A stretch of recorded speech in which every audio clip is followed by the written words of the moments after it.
પૈસા કમાવાની લાલચમાં અમદાવાદની ખ્યાતિ હોસ્પિટલમાં સરકારી યોજનાનો દુરુપયોગ કરીને પરિવારજનોની જાણ બહાર જ 19 લોકોની એન્જિયોગ્રાફી કરી દેવાઈ હતી। એમાંથી 7 લોકોની એન્જિયોપ્લાસ્ટી કરી નાખી અને 2 દર્દીના મોત થઈ ગયા।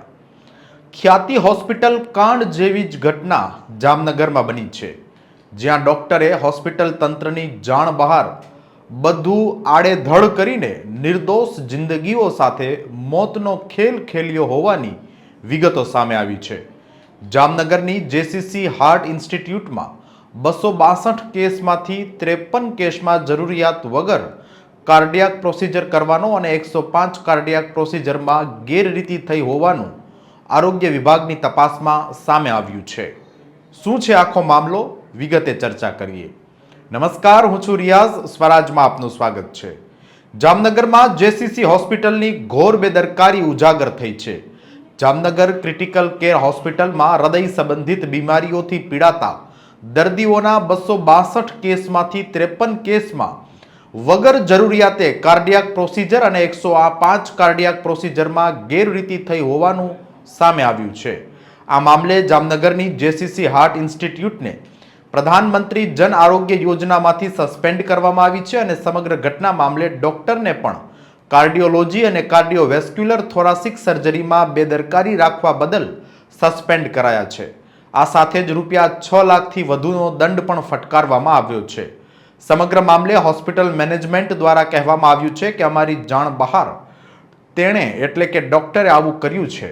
અમને ગાંધીનગરથી ખબર પડી અને અમોએ તાત્કાલિક તે ડોક્ટરને ફરજ મુક્ત કર્યો। એ ડોક્ટર અમને કંઈ જણાવતા પણ ન હતા। સમગ્ર ઘટના મામલે જેસીસી હોસ્પિટલના જવાબદારો શું કહે છે, આવો સાંભળીએ।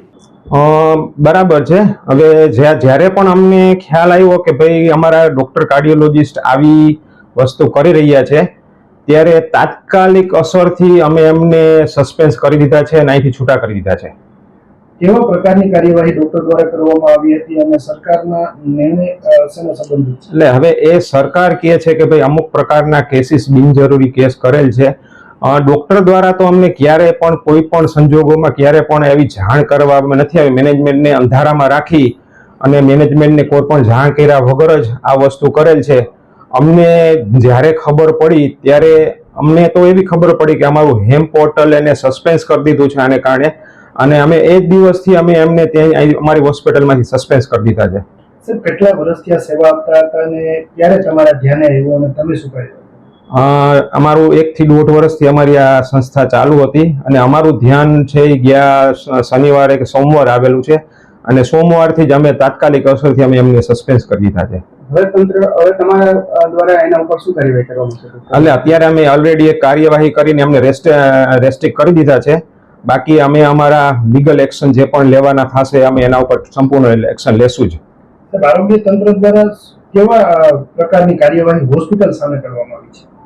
આરોગ્યએ અમને અત્યાર સુધી બીજી કોઈ જાણ નથી કરી, પણ એક જે વસ્તુની અમને જે તે વખતે નોટિસ મોકલેલી હતી અને એ નોટિસ જ્યારે અમે ગાંધીનગર અમે ગયા ત્યારે અમને ખ્યાલ આવ્યો અને એને અમને પેનલ્ટી આપેલી હતી, અમે પેનલ્ટી ભરી દીધેલી છે। તપાસમાં જાણવા મળ્યું કે જામનગરની જેસીસી હાર્ટ ઇન્સ્ટિટ્યૂટ દ્વારા કેટલાક કેસમાં લેબોરેટરી અને ઇસીજી રિપોર્ટમાં છેડછાડ કરી લાભાર્થીઓને કાર્ડિયાક પ્રોસિજરની જરૂર હોવાનું બતાવાયું હતું। રાજ્ય કક્ષાએ થયેલી તપાસમાં કુલ 262 કેસમાંથી 53 કેસમાં વિસંગતતા મળી આવી, જેમાં જરૂરિયાત ન હોવા છતાં પણ કાર્ડિયાક પ્રોસિજર કરવામાં આવી હતી। હોસ્પિટલના બોર્ડમાં લખ્યું છે કે કમિટેડ ફોર હેપી હાર્ટ્સ, પણ અહીં તો ડોક્ટરો અને હોસ્પિટલ માત્ર રૂપિયા કમાવા માટે જ કમિટેડ હોય તેવી ચર્ચાએ જોર પકડ્યું છે। આરોગ્ય મંત્રી પ્રફુલ્લ પાનસેરિયાએ જણાવ્યું કે PMJAYમાં યોજના ગરીબ અને જરૂરિયાતમંદ નાગરિકો માટે આશીર્વાદ સમાન છે। કોઈ પણ પ્રકારની ગેરરીતિ કે માનવતા વિરોધી બેદરકારી સહન કરવામાં નહીં આવે। જેસીસી હોસ્પિટલ તંત્રનું કહેવું છે કે ડોક્ટરને જ્યારે પૂછે કે કેટલા દર્દી સાજા થયા, કેટલા દર્દી સારવારમાં છે, તો તે જણાવતા નથી। અમે તેની પાસે માફીનામું લખાવ્યું અને તેણે તેમાં સ્વીકાર્યું કે હા, તમને જાણ કર્યા વગર મેં આ બધું જ કારસ્તાન પાર પાડ્યું છે।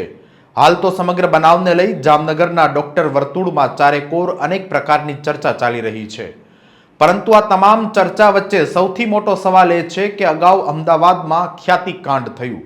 પાલનપુરની સદભાવના હોસ્પિટલમાં એમ્પેનલ ડોક્ટર સિવાયના ડોક્ટર સર્જરી કરતા હોવાની વાત સામે આવી હતી. ઉપરાંત જૂનાગઢની સમન્વય હોસ્પિટલમાં પેકેજ દર કરતા વધારે રકમ વસૂલવાનું કાળું કારનામું અંજામ આપતા હોવાની માહિતી પ્રકાશમાં આવતા બંને હોસ્પિટલને ₹50,000નો દંડ કરવામાં આવ્યો છે. પરંતુ શું માત્ર દંડ પૂરતો છે? PMJAY યોજના ગરીબ અને જરૂરિયાતમંદ નાગરિકો માટે આશીર્વાદ સમાન છે, તો પછી કોઈ પણ પ્રકારની ગેરરીતિ કે માનવતા વિરોધી બેદરકારી બદલ દાખલારૂપ સજા થશે કે કેમ તે પણ સવાલ છે. JCC હોસ્પિટલ કાંડમાં જવાબદારો સામે સીમાચિહ્નરૂપ કાર્યવાહી થશે કે પછી આમ જ માસૂમ જિંદગીઓનો ભોગ લેવાતો રહેશે? સમગ્ર ઘટના મામલે તમારા અભિપ્રાય કોમેન્ટ બોક્સમાં અચૂક જણાવશો. અત્યારે બસ આટલું જ. ધન્યવાદ.